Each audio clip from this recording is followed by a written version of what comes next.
السلام علیکم، آپ دیکھ رہے ہیں ہورائزن نیوز ایچ ڈی۔ خبر شامل کرتے ہیں ساہیوال سے۔ امیر جماعت اہل سنت صوبہ بلوچستان پاکستان، ممبر روایت حلال کمیٹی مفتی مولانا پیر حبیب اللہ چشتی صاحب نے عظیم دینی درسگاہ جامعہ فریدیہ ساہیوال کا دورہ کیا۔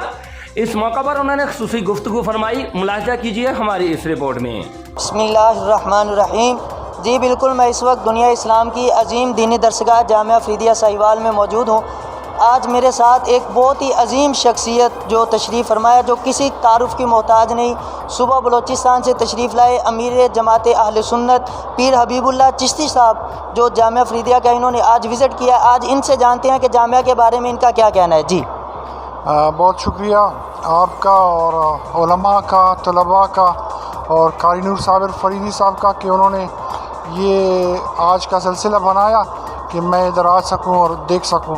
میں چونکہ مختلف شعبے میں رہا ہوں، اس حوالے سے میں نے پاکستان میں اور پاکستان سے باہر دنیا میں مختلف درس کے نظاموں کو میں نے وزٹ کیا ہے، دیکھا ہے۔ میں نام نہیں لینا چاہتا کہ کون کون سے ہیں، وہ مناسب نہیں ہے، لیکن ہر درس میں ایک خصوصی بات ہوتی ہے، اس کی اپنائیت ہوتی ہے، جس کی وجہ سے اس کا نام ہوتا ہے۔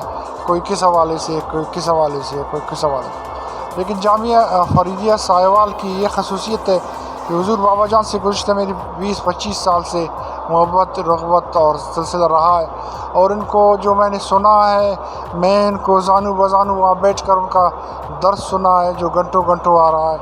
تو اس چیز کو دیکھ کر ان کے باتوں کو جب میں آپس میں کمپیئر کرتا ہوں یا ٹیلی کرتا ہوں تو منوان وہ باتیں سچ اور حقیقت پر مبنی ہیں۔ آج اس درس کو بھی دیکھا، طلباء کو بھی دیکھا، اساتذہ کو بھی دیکھا۔ اس میں دوسرے جو دروس ہیں ان کے مقابلے میں یہ فرق ہے کہ یہ خالصتاً اسلامی لوگوں کے تعاون سے بن رہا ہے، جبکہ بنا ہے اور چل رہا ہے۔ دوسرے درسوں کا یہ حالت میں کہ ان کے باہر کی دنیا فنڈ کرتا ہے، اور میں نے دیکھا ہے کروڑوں اربوں روپے سے ان کو فنڈ کرتے ہیں، ان کے اساتذہ کو فنڈ کرتے ہیں، ماہانہ ان کی میز کو چلاتے ہیں، جبکہ یہاں اس طرح نہیں ہے۔ یہاں فقر کا عالم ہے، اور یہی ان کی سب سے بڑی امتیازیت ہے جو روئی زمین میں شاید کہیں ہو۔